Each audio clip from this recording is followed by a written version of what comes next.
इस साल बारिश नहीं हुई थी। रानो चिड़िया का छोटा सा खेत सूखकर पत्थर जैसा हो गया था। बुवाई का मौसम आ गया था, लेकिन रानो के पास बीज खरीदने के लिए एक भी पैसा नहीं था। माँ, अगर हमने आज बीज नहीं बोए तो इस साल हम क्या खाएंगे?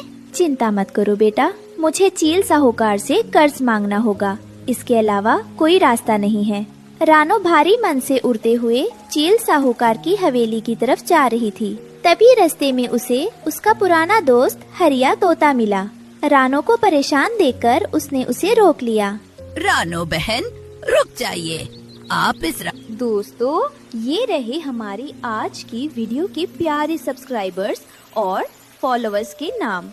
शालू, उज्जवल, रवि, लियनाचार्य, जैनब। जो नहीं चुने गए, चिंता मत करो, अगली बार तुम भी बन सकते हो जंगल के सुपरस्टार। दोस्तों, अगर आप भी चाहते हैं मैं आपका नाम अपनी कहानी में लूं, तो देर किस बात की, जल्दी से कमेंट करके अपना नाम हमें भेज। रास्ते पर कहाँ जा रही हैं?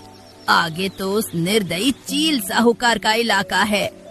हरिया भाई, मेरे पास कोई चारा नहीं है, खेत सूख गया है और बीज के लिए पैसे नहीं हैं। मुझे उससे कर्ज मांगना ही होगा। नहीं रानो बहन, ये गलती मत कीजिएगा। मैंने सुना है वो साहूकार पैसे नहीं बल्कि गरीबों की जान गिरवी रखवाता है। उसके ब्याज के दलदल में जो फंसा वो कभी बाहर नहीं निकल पाया।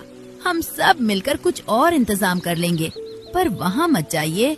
आप सही कह रहे हैं भाई, लेकिन बच्चों की भूख मुझसे इंतजार नहीं करवा सकती। अगर मैंने आज जोखिम नहीं उठाया तो कल मेरा परिवार खत्म हो जाएगा। मुझे जाने दीजिए। हरिया तोता समझ गया कि एक माँ की मजबूरी के आगे किसी की सलाह नहीं चलेगी। वो उदास होकर वहीं बैठा रहा और रानो डरते डरते चील साहूकार की बड़ी हवेली में पहुँची। वहाँ नोटों और अनाज की बोरियों के ढेर लगे थे। चील साहूकार अपनी ऊंची गद्दी पर बैठा हुक्का पी रहा था। कहो रानो, खाली हाथ आई हो या कुछ गिरवी रखने को लाई हो? बिना गिरवी रखे मैं एक फूटी कौड़ी नहीं देता। साहूकार जी, मेरे पास गिरवी रखने को कुछ नहीं है, बस मेरा छोटा सा खेत है, उसे रख लीजिए। उस बंजर जमीन की कोई कीमत नहीं है, मुझे कुछ और चाहिए। चील की नजर रानो के मजबूत पंखों पर पड़ी। मुझे तुम्हारे ये उड़ने वाले पंख गिरवी चाहिए।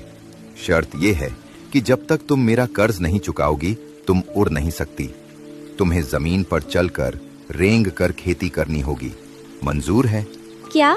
अगर मैं उड़ूंगी नहीं तो पानी कैसे लाऊंगी, खेती कैसे करूंगी? तो फिर जाओ, अपने बच्चों को भूखा मारो। मजबूर रानो ने कोरे कागज पर अंगूठा लगा दिया। साहूकार ने रानो के पंखों पर एक काले रंग का धागा बांध दिया, जो उसकी गुलामी की निशानी थी।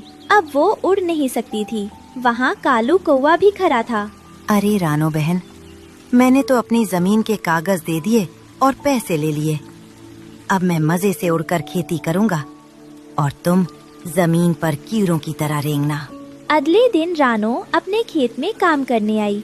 उसे आदत थी उड़कर एक कोने से दूसरे कोने जाने की, लेकिन आज उसे पैदल चलना पड़ रहा था। तपती धूप में नंगे पैर चलते हुए उसके पैरों में छाले पड़ गए थे। उफ, ये जमीन कितनी गर्म है, लेकिन मुझे रुकना नहीं है। मेरे पंख बंधे हैं पर हौसला नहीं। खेत में पानी देने के लिए रानो को दूर नदी तक जाना था। कालू कौवा ऊपर से उड़कर बाल्टी भरकर लाता और मजे से डाल देता। रानो पीठ पर भारी मटका लादे पत्थरों और कांटों पर चलकर पानी ला रही थी। रास्ते में एक पत्थर से ठोकर खाकर रानो गिर पड़ी। उसके घुटने से खून बहने लगा। नहीं, अगर मैं गिर गई तो फसल प्यासी मर जाएगी। रात को रानो घर लौटी। उसके पैर सूजकर मोटे हो गए थे। बच्चे उसके पैरों पर हल्दी का लेप लगा रहे थे। माँ, आपके पैरों की हालत देखी नहीं जा रही। आप कल से खेत मत जाना। बेटा, किसान का पसीना और खून ही फसल को सोना बनाता है। थोड़ा दर्द सह लूंगी तो तुम लोग पेट भर खा सकोगे। रानो के पैरों के घाव इतने गहरे थे कि हल्दी से ठीक नहीं हो रहे थे। अगली सुबह काम पर जाने से पहले वो लंगड़ाते हुए संजीवनी पहाड़ी पर गई। वहाँ जंगल के सबसे बुजुर्ग डॉक्टर वैद्य जी उल्लू रहते थे। अरे रानो बेटी, ये क्या हालत बना ली है? तुम्हारे पंखों पर ये गुलामी का धागा किसने बांधा? वैद्य काका, ये मेरी मजबूरी है। मुझे बस कोई ऐसी दवा दे दीजिए जिससे मेरे पैर सुन्न हो जाएं और मुझे दर्द महसूस ना हो। मुझे अभी खेत जोतना है। बेटी, मैं दर्द तो कम कर दूंगा, लेकिन याद रखना, ये धागा सिर्फ तुम्हारे पंखों पर है, तुम्हारी हिम्मत पर नहीं। ये लेप लो, इससे तुम चल सकोगी। वैद्य जी ने रानो से पैसे नहीं लिए। रानो ने उन्हें प्रणाम किया और फिर से अपने संघर्ष की ओर चल पड़ी। दूसरी तरफ कालू कौवा पैसों के घमंड में चूर था। उसने मजदूर लगाए थे और खुद पेड़ की छांव में सो रहा था। उसे पता ही नहीं चला कि उसकी फसल में कीड़े लग गए हैं। अरे, अभी तो बहुत टाइम है। साहूकार का पैसा है, बाद में देख लेंगे। फसल कटने में कुछ ही दिन बाकी थे। पीपल की डाल पर बैठे मिठू तोता और बंटी कबूतर दोनों खेतों का नजारा देख रहे थे। बंटी, जरा उस कालू को देखो। दोपहर हो गई है और नवाबजादे अभी भी सो रहे हैं।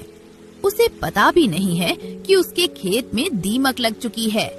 और वहाँ देखो मिट्ठू, रानो बेचारी उड़ नहीं सकती, फिर भी घिसट घिसट कर हर पौधे की देखभाल कर रही है। सच में भगवान भी उसी की मदद करते हैं जो खुद अपनी मदद करता है। सही कहा। कालू के पास पंख है पर अक्ल नहीं, और रानो के पास पंख नहीं है पर हौसला बुलंद है। नतीजा तो अब साफ दिख रहा है। महीनों की मेहनत के बाद फसल कटने का समय आया। रानो के खेत में सुनहरा गेहूं लहलहा रहा था। हर दाना मोती जैसा चमक रहा था। रानो के पैरों के छाले अब उसकी जीत के निशान लग रहे थे। वही कालू के खेत में फसल काली पड़ चुकी थी। कीड़ों ने सब कुछ खा लिया था। हाय, ये क्या हो गया? मेरा खेत तो बर्बाद हो गया। रानो अपनी बैलगाड़ी में फसल लादकर बाजार लाई। उसकी फसल सबसे अच्छी थी, इसलिए उसे बहुत अच्छे दाम मिले। रानो ने नोटों की गड्डी संभाली। बच्चों, चलो, आज हमारे पंख आजाद होने का दिन आ गया है। रानो शान से साहूकार के पास गई और उसके मुंह पर पैसे रख दिए। लीजिए साहूकार जी, ये रहा आपका मूल और ये रहा ब्याज। अब मेरे पंखों से ये गुलामी का धागा खोल दीजिए। साहूकार को मजबूरी में धागा खोलना पड़ा। रानो ने महीनों बाद अपने पंख फैलाए और एक जोरदार उड़ान भरी। आहा, अपनी मेहनत की कमाई से मिली आजादी की हवा ही अलग है। जब रानो वापस लौट रही थी, उसने देखा कि चील, साहूकार के आदमी, कालू का खेत कब्जा रहे थे क्योंकि वो कर्ज नहीं चुका पाया था। कालू सड़क पर रो रहा था। कालू भाई, मैंने अपने पंख गिरवी रखे थे, लेकिन जमीन बचा ली। तुमने आराम के लिए जमीन गिरवी रखी और सब कुछ खो दिया। इस कहानी से हम सीख मिलती है कि कड़ी मेहनत का कोई विकल्प नहीं होता। स्वाभिमान से बड़ा कोई धन नहीं।